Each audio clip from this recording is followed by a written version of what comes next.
जय श्री गणेश। प्रतिवर्ष माघ मास की कृष्ण पक्ष की चतुर्थी तिथि को तिल संकष्टी या गणेश चतुर्थी का व्रत मनाया जाता है।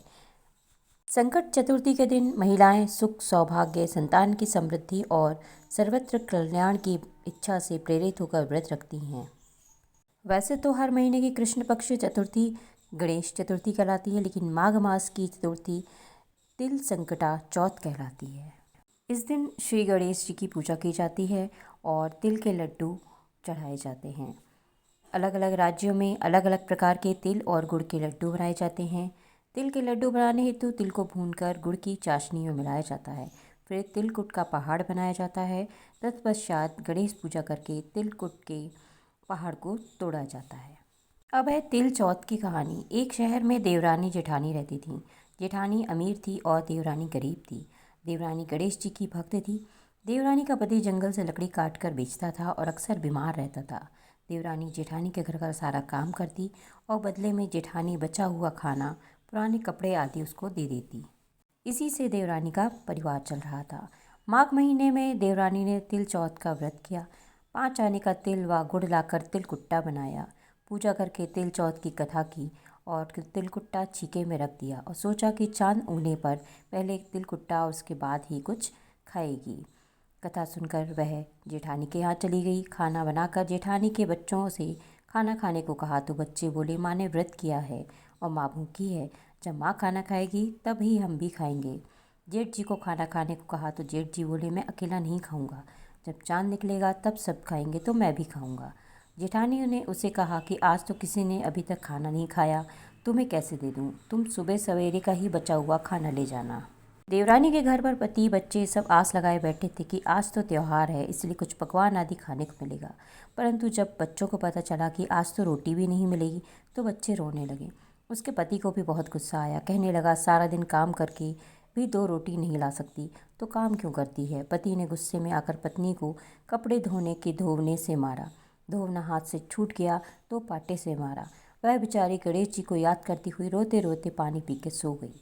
उस दिन गणेश जी देवरानी के सपने में आए और कहने लगे, धोवने मारी, पाटे मारी, सो रही है क्या या जाग रही है।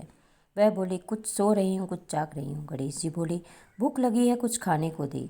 देवरानी बोली, क्या दूँ, मेरे घर में तो अन्न का एक दाना भी नहीं है। जेठानी बचा कुचा खाना देती थी, आज वह भी नहीं मिला। पूजा का बचा हुआ तिलकुट्टा छींके में पड़ा है, वही खा लो।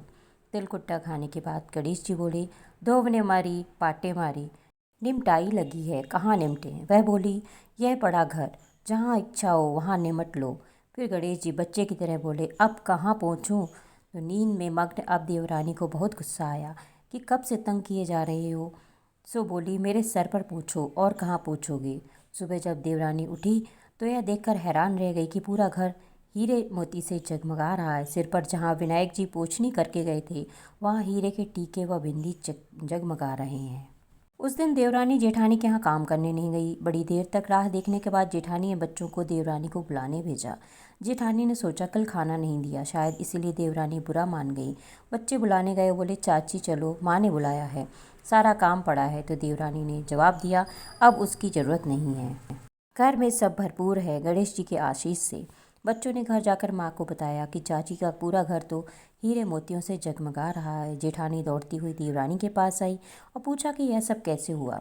देवरानी ने उसके साथ जो कुछ हुआ वो सब बता दिया।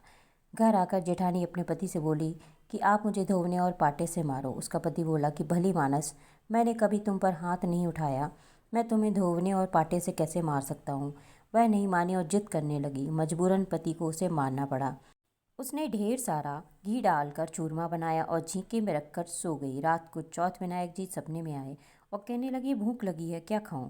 जेठानी ने कहा, हे गणेश महाराज, मेरी देवरानी के यहाँ तो आपने सूखा तिलकुट्टा खाया था, मैंने तो झरते घी का चूरमा बनाकर आपके लिए छींके में रखा है, फल और मेवे भी रखे हैं, जो चाहे खा लीजिए।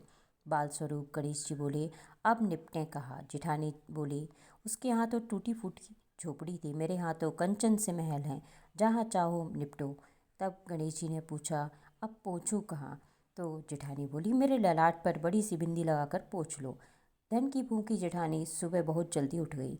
सोचा घर हीरे जवाहरात से भर चुका होगा, पर देखा तो पूरे घर में गंदगी फैली हुई थी। तेज बदबू आ रही थी। उसके सिर पर भी बहुत सी गंदगी लगी हुई थी। उसने कहा, हे गणेश भगवान, यह आपने क्या किया? मुझसे रूठे और देवरानी पर टूटे। जेठानी ने घर और अपनी सफाई करने की बहुत कोशिश की, परंतु गंदगी और ज़्यादा फैलती गई। जेठानी के पति को पता चला तो वह भी गुस्सा हुआ और बोला, तेरे पास इतना सब कुछ था, फिर भी तेरा मन नहीं भरा। परेशान होकर चौथ के गणेश जी से विनती की।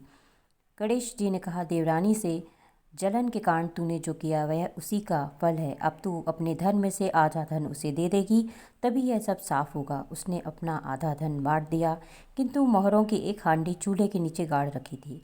उसने सोचा किसी को पता नहीं चलेगा, और उसने उस धन को नहीं बांटा। उसने कहा, हे श्री गणेश जी, अब तो अपना यह बिखराव समेटो। वे बोले, पहले चूल्हे के नीचे गाड़ी हुई मोहरों की हांडी सहित ताक में रखी 2 सुई के भी 2 हिस्से कर। इस प्रकार गजानन ने बाल स्वरूप में आकर सुई जैसी छोटी चीज का भी बंटवारा किया और अपनी माया समेटी।